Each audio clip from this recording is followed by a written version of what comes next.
Good day, everyone. Well, moving right along to Francis Ford Coppola, which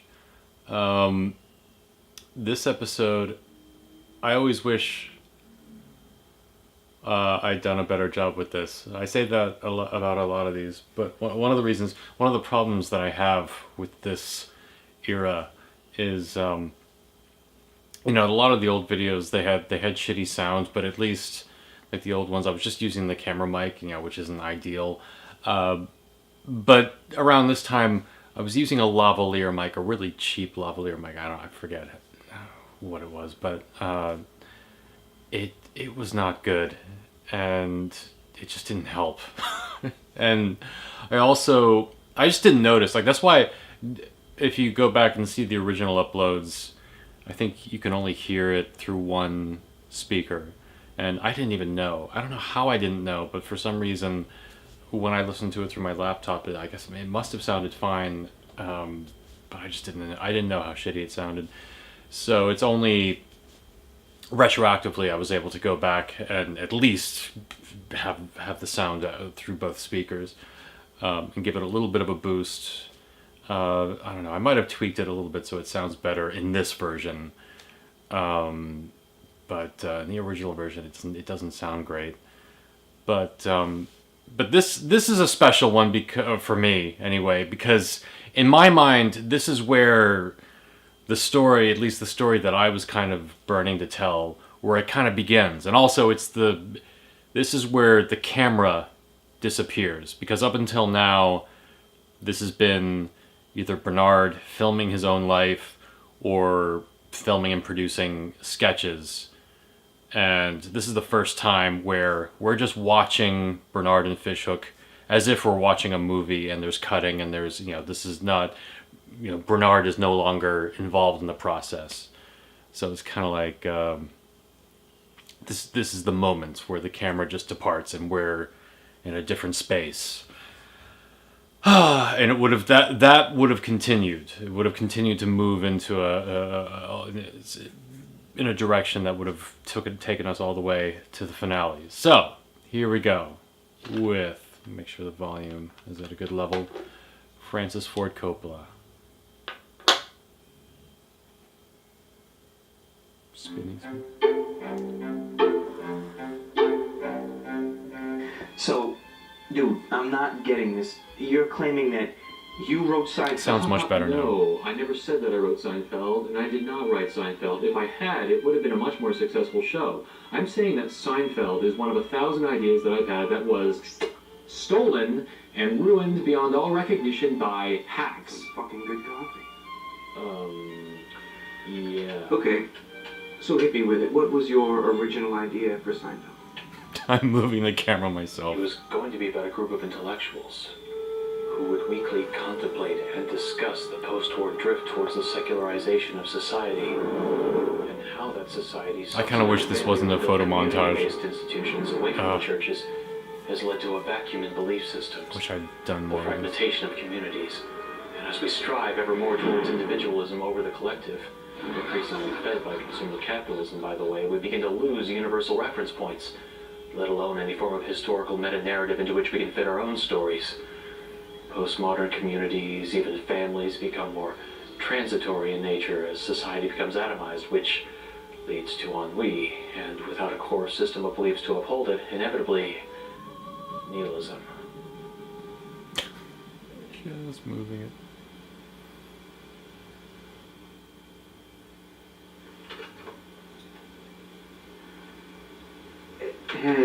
And this is like Seinfeld. How? They took the nihilism part? It's a show about nothing. So, wow. Seinfeld started in 1990. Now you're 27. So you came up with all that when you were what, 10? It's pretty precocious. Dude, I don't remember you being that clever. Whoa. I did not come up with it when I was 10. Don't be stupid. I came up with it 4 months ago. Wait, Let me get this straight.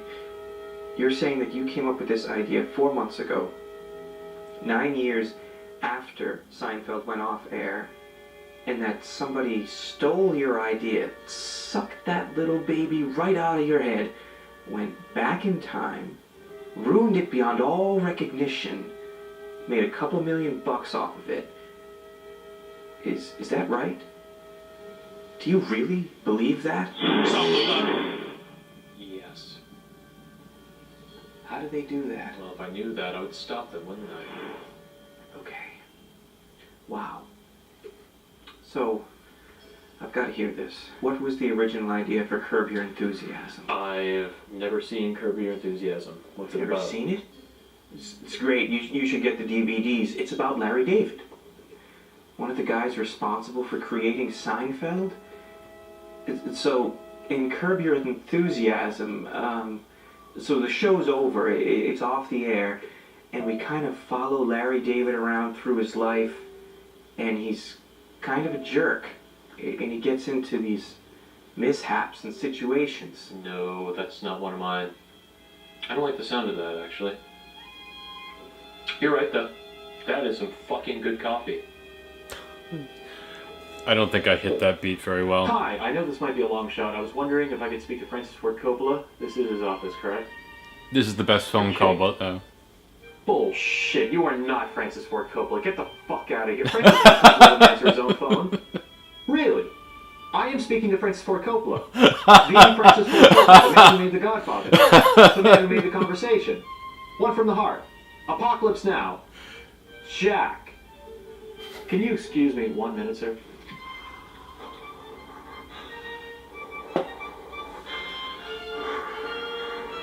Hi, sorry about that, Frankie. I just had a moment. I'm Bernard. Bernard Smith. That's Smith with an I. And I just wanted to ask you, is Sophia there? Do you maybe have a number where I could reach her? Hello?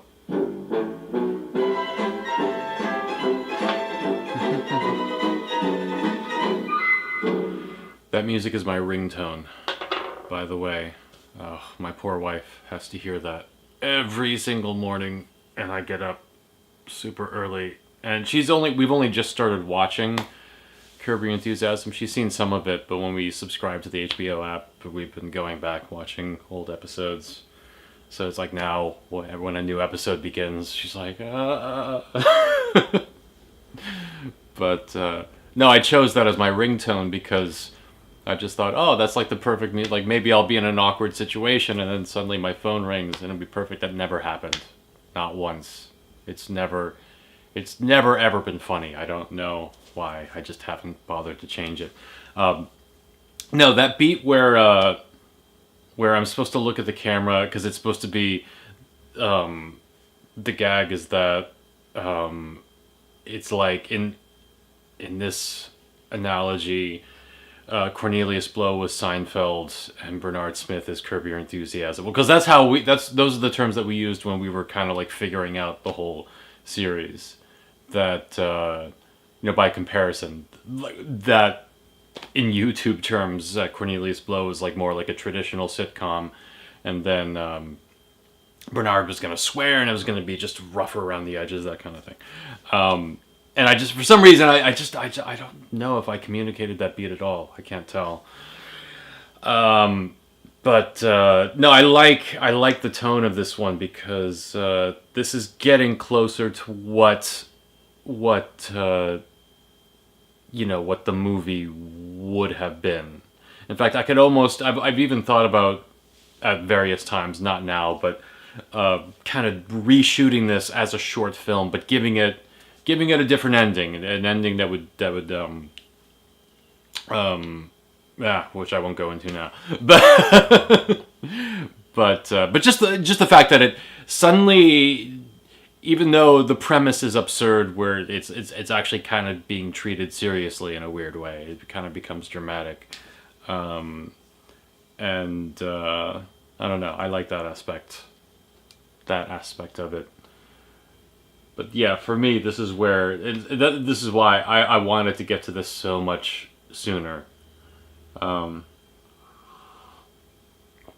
But gosh, I don't even know. I haven't checked the dates in advance.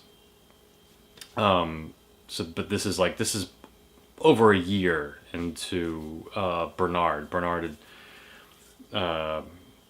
God, yeah, wow, a year had already passed. But this is where we started getting to the meat of it. But then, as we will soon find, there's not a lot left of what I actually produced. But this next one is very special. This might be, I don't know, if it's not my top 3, top 2, top 3 of the ones that we did in this series. And this was also the only reason we did this is because I guess the previous year I watched all of Peep Show. At the time there was only 4 seasons of it, and I just thought it was amazing, and I just said, can we do this? Happens at various times on YouTube where it's like I just watch something, like every time I'm inspired by something, I just want to make something like it. I saw Guy Madden's My Winnipeg, and I said, I want to do that, and so I made my YouTube, and so I saw Peep Show, and it's like, can we just do a Peep Show style Bernard episode? And so Ishmael wrote this, and this is another one that I just bumped up because it could have gone anywhere. So this was like one of the last scripts he wrote, because he'd written all the other ones in the series. So this is technically one of the last episodes that was just moved way forward, and also it was ambitious as fuck. Like, I can't stress enough.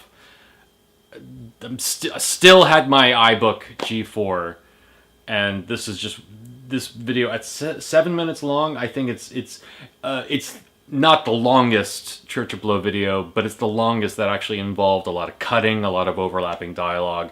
I don't know how and also I think because of this video, because I was so burnt out by it, and I think probably underwhelmed by the response that it got, and this is kind of this happens throughout my time on YouTube. Usually if I put so much into something, because sometimes you put a lot of work into something and then it pays off, like YouTube is my life, or it just fucking goes insane, like the conversation video, where it's like it's like so much of a reaction where it's almost too much. But like with this video, it just felt like people would say, "Oh, that's cool, great. You gonna when's your next one?" And you're like, "Oh God, why? Why do I have to make another one?" And so after this, it was a while before I posted again. I don't know. Anyway, I'm getting ahead of myself. Let's watch Fascist Sandwich.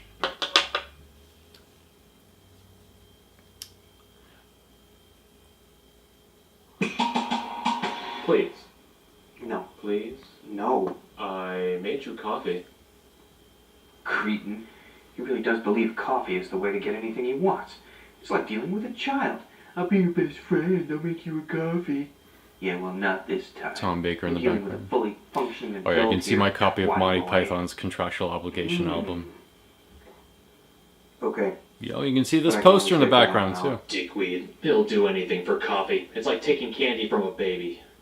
Giving candy to a baby. I don't know, it's like something to do with candy and babies. As long as there's candy and babies involved, it doesn't really matter. I think what we should do... It's like getting a baby to help you write a sketch for YouTube for candy. Are you listening to me? But hang on just 1 minute. Oh, Christ, not the fucking hat. What is it with him and that hat? What's the hat for? Helps me to think.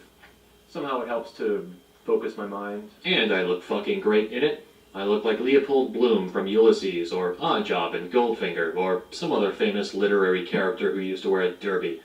Or Mussolini. See, that's what happens when reality crashes in. You start to think of fascist dictators and derbies. Somebody has to tell him about the derby. It's my duty as his oldest friend to tell him about the derby. Bernard, you look like a dick in the derby. All the kids in the neighborhood laugh at you and call you Mr. Spitlick. This just calls for a bit of honesty. It suits you, actually. I know. Okay, now before we start on this, let's go over a few pointers. I've always thought that the key to good writing is to... I could really use a sandwich. I could just go to the kitchen and make myself a sandwich. No, but if I get a sandwich, he'll want a sandwich. I'm not making him a sandwich. I already made him coffee. He can get his own fucking sandwich. It's his bread, after all. Look at him with his stupid face. God, I'm a good actor. He really thinks I'm listening to him. He really believes I'm interested in his magical writing tips. All I have to do is nod every once in a while, and he's got no idea what You're not listening, are you? I'm not going to help you if you're not listening. Yeah, I'm listening. Sandwiches. Basically, I wonder what kind of sandwiches Mussolini ate. Probably something quite right-wing. Pheasant. so what's the solution? Yes. The solution. The solution to the problem I just asked. Okay, well, what's the solution to most problems? If I think about the solution to most problems, I'll probably hit on the right one. Finger puppets. Finger puppets? Is that not right? That makes sense. That so obviously makes sense, Fishhook. God, pay attention. I guess it makes sense if that's the way you want to go with it. Yeah, that's the way I want to go. Yeah, you're only using finger puppets because you're not going to get any real actors to appear in your shitty videos with you. Ha! Not listening to the problem, eh, fucker? Well, I didn't listen to a fucking word, and I still answered the question right. Just like high school. What's the premise? The premise? Could the concept, the fundamental idea behind what the it? premise is. But you know what the premise is. Maybe I should make him that sandwich. Maybe he'll be more malleable with a nice fascist pheasant sandwich in him. I am way ahead of you on this one, Fishhook. I've got two. Two? Good. Well, let's hear 'em. Give me something to work with you. Intellectualism and art. He's not writing anything down. Why isn't he writing anything down? Just puts the He's pencil looking at down. me like I've said something stupid. Intellectualism. Art.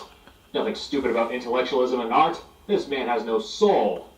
Maybe if I smile, he'll write something down. Those are not premises, Bernard. Oh, really, Mr. Twain? Then what do you call them, Mr. Twain? They are nouns. Oh, well, you know the old saying. One man's noun is another man's premise. What? You don't give me the pad and paper. You clearly don't know how to go about this. Oh, Mr. give me the Twain. pad and Mr. paper. Twain. Give me the pad and paper and I'll think about it. Yeah, that was a mistake. Okay. So what's the premise? I don't know. I'm supposed to be helping you get your idea on paper, not coming up with an idea for you. This is so If I was real going come up with to an the idea, actual I'd Bernard. probably put it on my own YouTube channel. And it was If totally by you accident. get it Ishmael up didn't before know. You stole it and ruined it beyond all recognition, you thieving little shit. Oh yeah, mister. I know your game. What? What? Why are you looking at me like that? Like what? Yeah, like that. I just found out you killed my mom on. It's ridiculous. Come on, let's just get on with I this. bet he would kill my mom. So what do we have so far? Ah, yes. Finger puppets. You can hear my I think I will jacket on the underline it. lavalier mic. Yes. I will underline it, just so we know where we are. Finger puppets.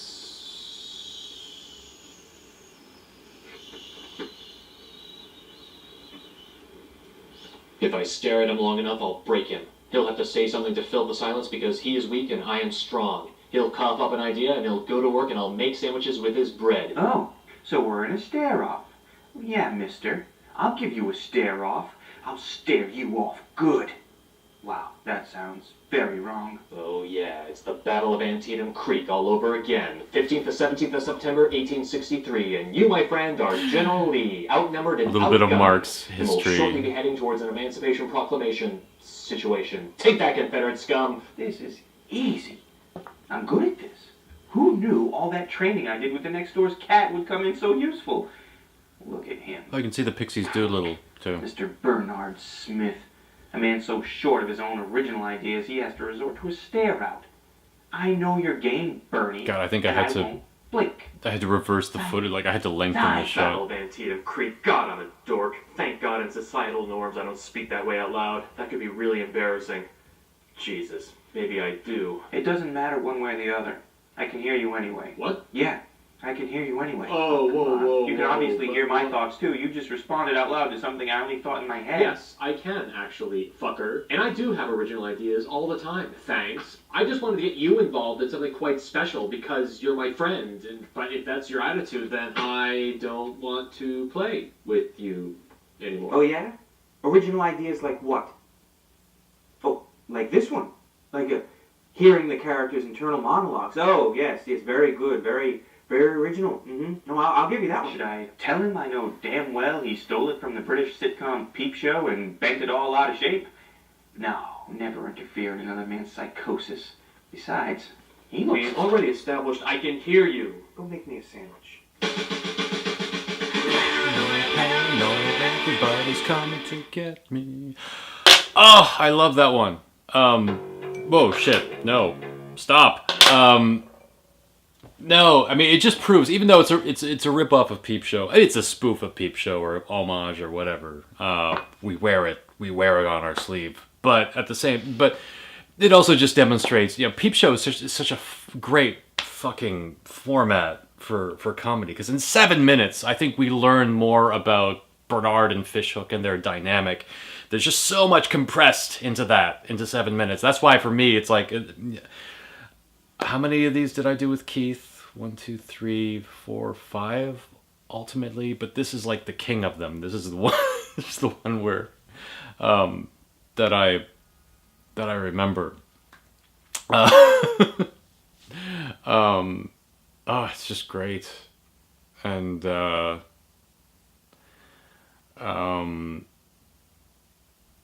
dynamic, the way Bernard is like, he's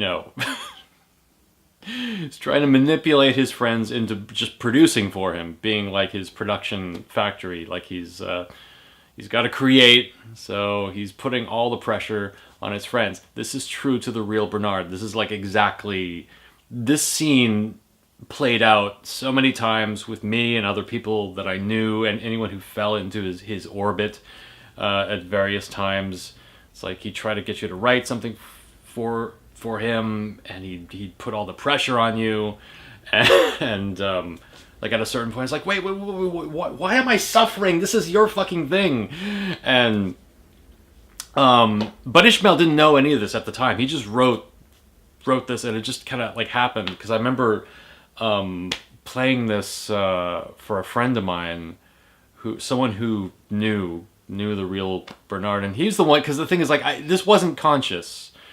Some of it, I mean, some of the Bernard parallels, some of them were conscious, but like my friend was watching this and saying, is this based on Bernard, right? And then like, well, no, I mean, not really. The guy who wrote it didn't really know him, because like, yeah, but it's really based on him, isn't it?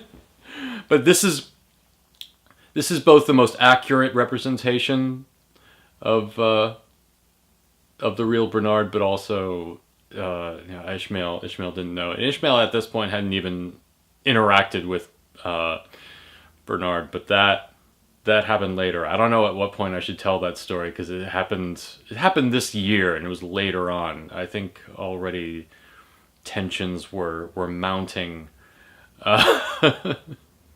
and then it would kind of blow up in this weird way, except not in public. It would blow up anonymously through the internet. It was a weird thing that happened. God, should I just move on to the next one? Because I know there was a big gap between this and the next one. I just don't remember what it was. I'd have to look up the upload, look up. Because I'm guessing that Fascist Sandwich maybe was in the spring 2008, and maybe I let the entire summer go. And I think part of that was the video that immediately follows William Shakespeare is Fellini, which is another date video. So I had to cast, and I guess it just took for fucking ever to find someone to play Bernard's next date. I don't know why that was so hard for me at the time. Like I just like as time went on, I just knew more actors in Portland. I knew just I don't know, people in the theater scene, film scene. I just as time went on, I was just more connected. It was just so much easier to find people, but not at that time. So this is an interesting one. This one was Not the first. It was I guess the second, filmed on location somewhere in a restaurant. It was filmed at Arabica, which at the time was the best coffee shop in Portland. I don't know if it is now because there's a lot more. There's some really great coffee shops that have popped up. So it has a lot of competition now, but I imagine they're still great. Here we go. And a little bit of Pixies, because this is supposed to be Boston. I don't know if anyone bought that. Oh, this is the old Arabica. They moved. This is a weird opening. Where the hell have you been? I've been searching for you for hours. Here. I come here to write. And those were those brand new glasses, which I had up until last year. Jesus Christ, they were old. Establishment down the decades. James Burroughs and Glenn Charles came up with the idea for Cheers, just over there. Jack Kerouac started writing the first draft of On the Road, just over there. Aerosmith played their very first gig right here. How do you know that? Waitress told me. Yeah, right. Anyway, hey, this chick called. She sounded pretty hot. She said something about a YouTube dating video. She wants to meet you. Oh, well, what's with the finger puppets? Funny you should ask that. The purpose of the puppets is threefold. I'm writing a puppet show for my adoring YouTube audience. A puppet show that will, 1, be instructive, 2, be comedic, and 3, demonstrate to Mike that I can do intelligent satire without his heavy-handed bullshit scripts. Oh, still pissed about that Church of Blow thing. No. I can be much more creative on that channel now. What kind of puppet show are you going to have with Salvador Dali, Buster Keaton, and Charlie fucking Chaplin. Any moron can see that it's Charlie fucking Chaplin. Oh, okay.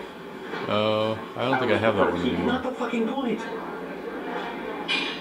Hi everyone, I'm Salvador Dali, and I'm going to use my wily ways to distract you from the complete lack of content in my work.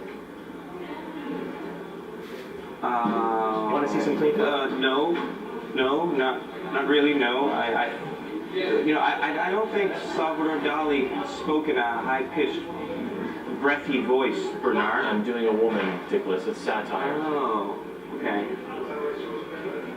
I don't get it. Who was Salvador Dali, Fisher? He was a famous, well-respected surrealist Spanish painter. Wrong. Only plebs think I'm well-respected. I was a populist shit merchant who had 1 or 2 good ideas in his early career, then spent decades trading off that image and reputation for being a bit quirky.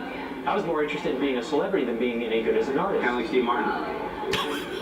Still don't get it. Subtext, fishhook, picture with a wig. It's Lisa Nova. Oh God. You have issues. And what about Buster? Charlie fucking Chaplin.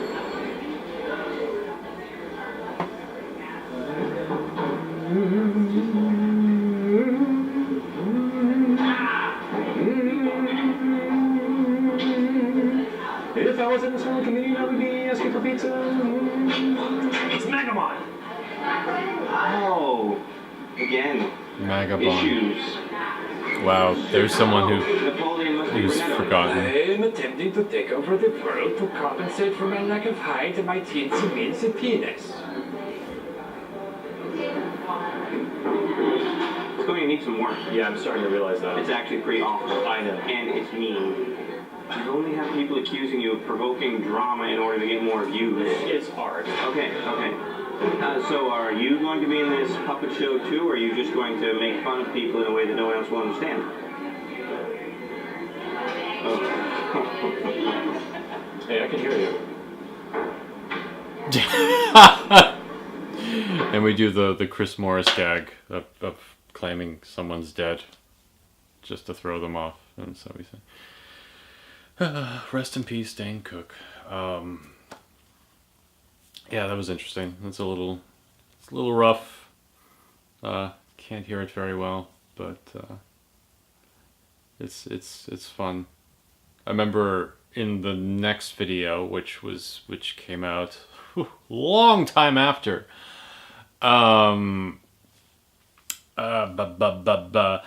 That's when we did a bit on Michael Buckley, who saw the video, commented on it, and then like he must have posted it somewhere. So then we got a small tidal wave of attention, and